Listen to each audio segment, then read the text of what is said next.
নমস্কার বন্ধুরা, আমার কুকিং চ্যানেলে আবারও সবাইকে স্বাগত। আজ আমি আপনাদের জন্য আবারও একটা রেসিপি নিয়ে হাজির হয়েছি। আজ আমি আপনাদের বানিয়ে দেখাবো হাতে মেখে বেলে মাছের ভিন্ন স্বাদের একটা রেসিপি।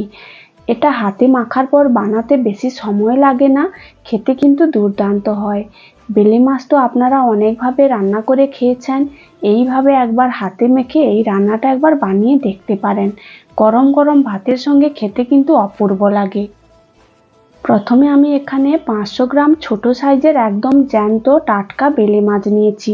এগুলো খালের একদম জ্যান্ত বেলে মাছ, এগুলোর স্বাদ কিন্তু খুবই ভালো হয়। মাছগুলো আমি খুব ভালো করে কেটে বেছে পরিষ্কার করে নেব। প্রথমে আমি মাছগুলো খুব ভালো করে কেটে বেছে ধুয়ে পরিষ্কার করে নিয়েছি। পরিমাণ মতো লবণ আর হলুদ মাখিয়ে কিছুক্ষণের জন্য রেখে দেব। ততক্ষণ আমি বাদবাকি মশলাগুলো রেডি করে নেব। তারপর আমি এখানে একটা মিক্সির বাটি নিয়েছি, ওর মধ্যে নিয়ে নেব হাফ চামচ গোটা জিরে, হাফ চামচ কালো সর্ষে, অল্প একটু আদার কুচি, আর নিয়ে নেব কয়েক কোয়া রসুন আর কাঁচা পাকা লঙ্কা। এগুলো মিক্সিতে একটা মিহি পেস্ট বানিয়ে নেব। মশলাটাও আমার করা হয়ে গেছে। এরপর আমি মাছগুলো খুব ভালো করে ম্যারিনেট করে নেব। আগে থেকে লবণ হলুদ মাখানো মাছগুলো জল ঝরিয়ে একটা পাত্রের মধ্যে নিয়েছি। ওর মধ্যে মিক্সিতে যে মশলার পেস্টটা বানিয়ে রেখেছিলাম ওটা নিয়ে নেব, আর এর মধ্যে দিয়ে দেব 2 চামচের মতো গ্রেট করা পেঁয়াজ। পেঁয়াজটা আপনারা মিক্সিতে বেটেও দিতে পারেন।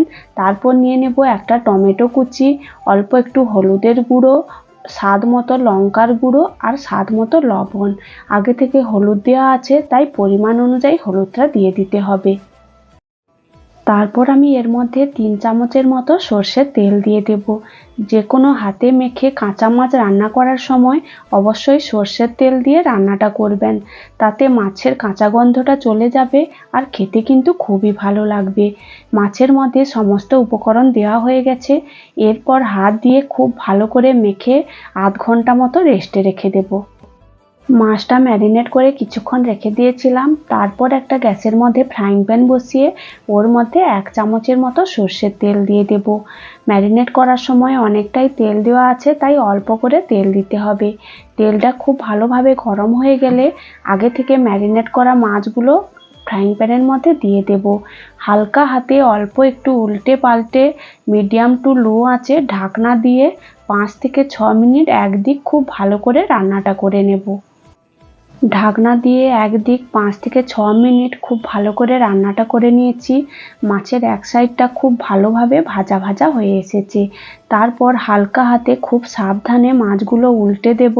খুব সাবধানে মাছগুলো উল্টে দিতে হবে। বেলে মাছ খুবই নরম হয়, একদম ভেঙে যেতে পারে। হালকা হাতে খুব সাবধানে উল্টে আবারও ঢাকনা দিয়ে একদম লো আঁচে আবারও একদিক 5 থেকে 6 মিনিট খুব ভালো করে রান্নাটা করে নেব। 5 থেকে 6 মিনিট পর ঢাকনাটা খুলে দেব।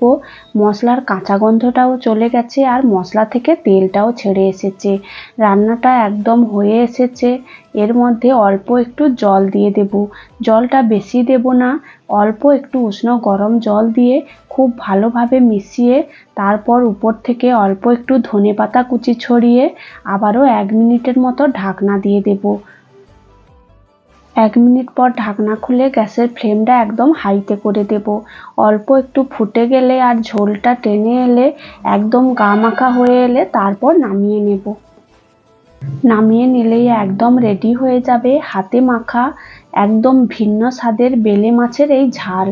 আপনারাও এইভাবে একবার বেলে মাছটা রান্না করে দেখতে পারেন, খেতে কিন্তু অসাধারণ হয়। ভিডিওটি ভালো লাগলে লাইক কমেন্ট শেয়ার ও আমার চ্যানেলটা সাবস্ক্রাইব করে দেবেন।